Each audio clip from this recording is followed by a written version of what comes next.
शालिनी पाटेल ने महिला सशक्तिकरण को बढ़ावा देने एवं संघवाद के खिलाफ दिया जोरदार भाषण। बिहार रोहतास जिले में।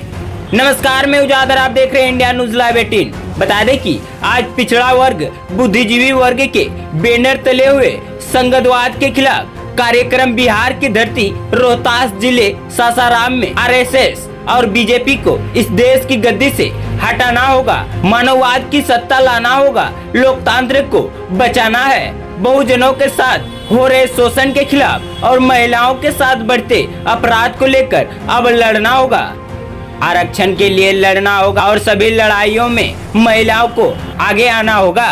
बता दें कि अगर संघवाद डरता है तो सिर्फ और सिर्फ महिलाओं से डरता है। जिस तरह से पूरे देश की सरकारी संपत्तियों को बेचा जा रहा है, महिलाओं के साथ आए दिन हैवानियत की जा रही है, युवाओं के ऊपर लाठीचार्ज किया जा रहा है, किसान आत्महत्या कर रहे हैं, रोजगार छीन लिया गया है, वैकेंसी क्लियर नहीं हो रही है, इन सभी के खिलाफ लड़ना होगा और अहंकारी सरकार बीजेपी आरएसएस संघ की सरकार को झुकाना होगा और आने वाले 2024 में इस देश की गद्दी से विदेशियों को हटाना होगा।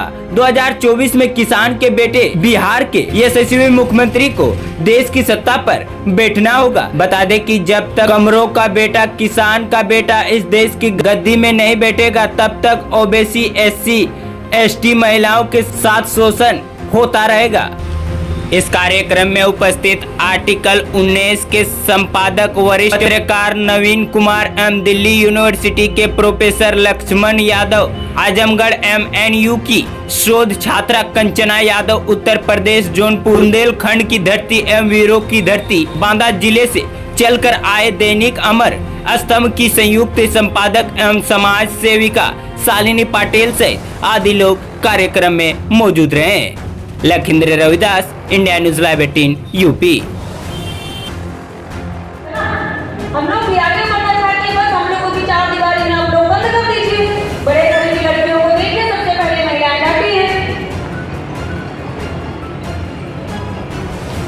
तो याद रखिएगा, अगले प्रोग्राम में जब भी मैं आऊंगी, सबके घरों से महिलाओं को आना चाहिए। आप लोग लेके आओगे, आज संकल्प लेंगे, आप लाएंगे भी नहीं, हाथ उठाइए, ऐसे नहीं मानेंगे हम।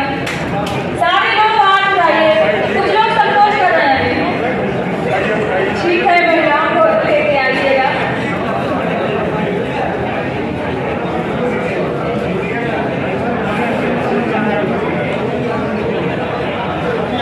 सबसे पहले तो मैं अपना परिचय बता दूं कि मैं उत्तर प्रदेश बुंदेलखंड की बांदा जिला की रहने वाली हूँ। मेरा पेपर है दैनिक अमर स्तंभ और मेरे पेपर में 6 राज्यों में चला। जितने भी रिपोर्टर हैं सारे ओबीसी, एससी, एसटी के लोग हैं, मनुवादियों को हमने रखा ही नहीं है अपने पेपर में। अपनी मीडिया बनाना है, जब तक हम अपनी मीडिया नहीं बनाएंगे, कितने भी प्रोग्राम कर लिए, हम कुछ पता ही नहीं चलेगा कि हम लोग काम नहीं कर रहे हैं। तो हमें मीडिया बनाने की जरूरत है, क्योंकि गोदी मीडिया हमें नहीं दिखाएगी, ना दिखाती है। गोदी मीडिया को टाइम नहीं है अडानी, अंबानी, मोदी की दलाली करने से। तो हम लोग को अपनी मीडिया तैयार करना है। तो हम चाहते हैं कि आप लोग भी हमारे पेपर में कुछ बहनों को आगे आने दीजिए, तो हम सारी महिलाओं को टीम बना करके मनुवादियों से हम लोग लड़ाई करें।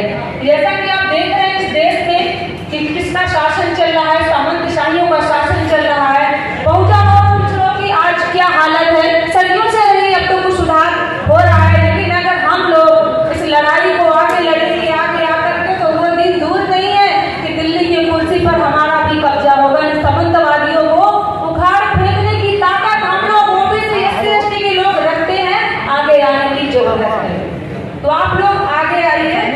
आपको पता है कि इस देश में हो क्या रहा है, कोई संस्था तो बची नहीं है, बनाया तो है नहीं है, लेकिन बेचने का काम कर रहे हैं। और वो बेचते ही रहेंगे जब तक हम लोग आवाज नहीं उठाएंगे, क्योंकि बराबर बेच रहे हैं। और हम लोग डर रहे हैं, लाठी पुलिस, अरे क्यों डरे, मैं भी जेल गई हूँ, मैं तो नहीं डरती, क्योंकि मैं किसान की लड़की हूँ। हमसे बड़ा, किसान से बड़ा इस देश में कोई नहीं है। धरती का सीना चीर के हम लोग अनाज पैदा करते हैं और सामंतवादी उसी अनाज की रोटी खाते हैं, क्योंकि रोटी गूगल में नहीं तैयार होगी। तो हमसे बड़ा क्षत्रिय कोई नहीं है, क्योंकि हम लोग क्षत्रिय हैं। और संविधान की तो क्योंकि पढ़ने की हम लोग को जरूरत नहीं, हम लोग इतना व्हाट्सएप फेसबुक में बिजी रहते हैं, क्या करना है पढ़ करके, व्हाट्सएप पे सारा आ जाता है।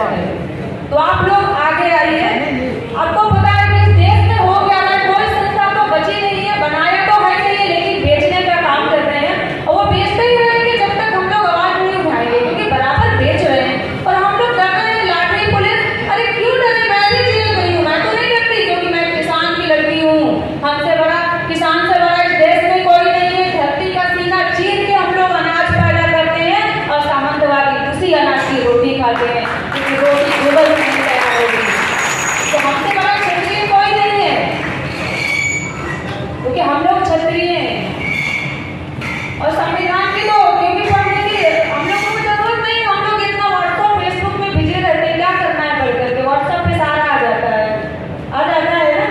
तो आप लोग गाना सुनेंगे, आपके बच्चे गाना सुनेंगे, लेकिन आप लोग कभी नहीं कहोगे कि महापुरुषों की किताबें पढ़ें, क्योंकि महापुरुषों की जब तक हम लोग किताबें आप लोग नहीं पढ़ेंगे तो हमें व्हाट्सएप यूनिवर्सिटी से ज्ञान नहीं मिलेगा, हमें पढ़ना पड़ेगा। क्योंकि इस देश में जिसका शासन चल रहा है वो सिर्फ व्हाट्सएप यूनिवर्सिटी तैयार कर रहा है, ना कि किताब। नमस्कार, मैं उजाद। अगर आपको ये हमारा वीडियो पसंद आया तो लाइक शेयर जरूर करें और हाँ, सब्सक्राइब और फॉलो करना ना भूलें ताकि हमारे हर एक खबर आपको मिस ना हो।